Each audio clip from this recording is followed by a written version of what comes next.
Good morning, students. Today we are going to see the topic properties of water. So in that we are going to see the two properties. One is physical properties and another one is chemical properties. First we will see the physical property. In that first we are going to see the nature of the water. So how the nature of the water it will be there means the water is a very pure water. So that it will be very clear and transparent.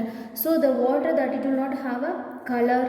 So the water is a colorless, odorless and it is a tasteless. So this is about nature of the water. Then next, boiling point. So the boiling point of the water is 100 degrees Celsius at atm. Atm means atmospheric pressure. So that is the atm. So the boiling point of the water, that is 100 degrees Celsius at 1 atmospheric pressure. So at this temperature the water is boils and then it is changes to the steam. So the boiling point of water, that is increases with the increase in the pressure. So when we are boiling the water, it will be increased with the water, it will be increase the temperature with increase in the pressure. For example, when a pressure cooker is heated, a high pressure is built that it will be inside. So the pressure that increases the boiling point of the water, then the water remains the liquid at a high temperature in the cooker. This is only the food is cooked in the cooker. So this is about the boiling point. Next, freezing point. So the freezing point of the water is a 0 degree Celsius. So when the water is freezing at 0 degree Celsius and then only it forms the ice. So the freezing point of water is 0 degree Celsius. The freezing point of water, that is decreasing with the increasing pressure. So that is decreases with the increase in pressure. So this is about the freezing point. Next we are going to see the density. So in the density, when the ice cubes that when we are taking the ice cubes and we are putting in the glass of water at a room temperature, how they will be floating on the surface of the water. So this is because of the lighter than the water. So that means the density of the ice is lower than the, comparing to the water, the ice is having a very low density. So when the winter temperature, that is below the 0 degree Celsius. So the water in the lake, that it will be start freezing. Then the frozen ice will be float at the top and the cover the lakes. At the starting it will be float at the top and it will be covering the full lakes. So the ice is a bad conductor of heat and it will not allow any heat to pass through it. So the water below the ice, that is remains in the liquid form, where the most of the aquatic life that is living in that place. So this only enables the aquatic animals and plants to survive even in the extreme cold conditions also. So the density of the water is different at the temperatures. So each and everything, the temperature it will be comparing the density, it will be changed. So we are having the one of the table column, you can see that and you can learn for the 1 marks, very important. Next we can see the anomalous expansion of water. So for the same mass of the ice and water, that it will be the volume of the ice, that is the more than of the water. So that is unusually physical. This is the unusual physical property of water. So in the same Himalayas, the temperature that can be go down even below the 0 degree Celsius also, it can be go down. So the water that in the water pipes, that it will be freeze at this temperature to ice.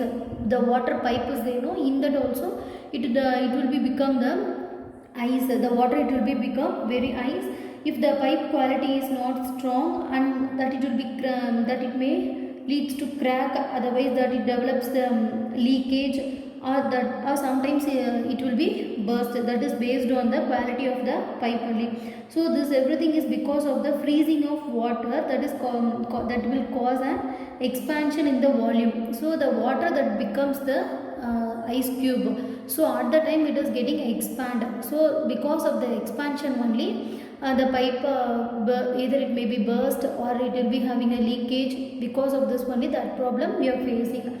So next we can see the latent heat of fusion of ice. So what is latent heat and of fusion means we have to take some of the ice cubes in a beaker and then we have to place a thermometer. So after that now we have to heat the beaker. So the thermometer that it will not register any rise in the temperature till the ice gets melted. So after the ice cube melts only that in the thermometer the temperature will be starts to increase. So we can think that where does the heat energy go in between time. So if there is a no rise in temperature, the heat energy that is utilized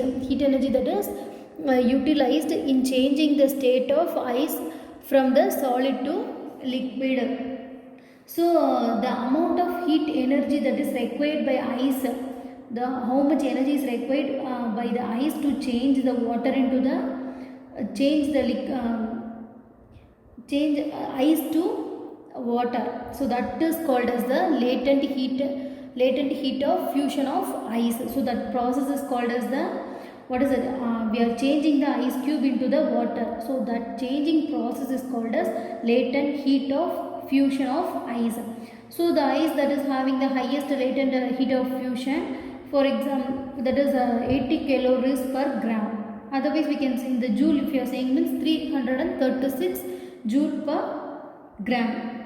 So this is the latent heat of fusion of ice. So next we can see the latent heat of vaporization of water. So latent heat of vaporization of water means when the water that is attaining the temperature of 100 degrees Celsius, it starts the changing its state from liquid to gaseous state. So however the temperature that the water does not rise above the 100 degrees Celsius. So that is because the supply of heat energy that only changes the state of boiling water. The heat energy that is stored in the steam. So here the heat energy is stored in the steam. So that is commonly called as the latent heat of vaporization of water. That steam has the highest latent heat of vaporization. So that the value is 540 calories per gram. In the joule, if you are saying means 2268 joule per gram. So this is the latent heat of vaporization of water. So next we can see the specific heat capacity. So the specific heat capacity means amount of heat that is required to raise the temperature of a unit mass of a substance by 1 degree Celsius.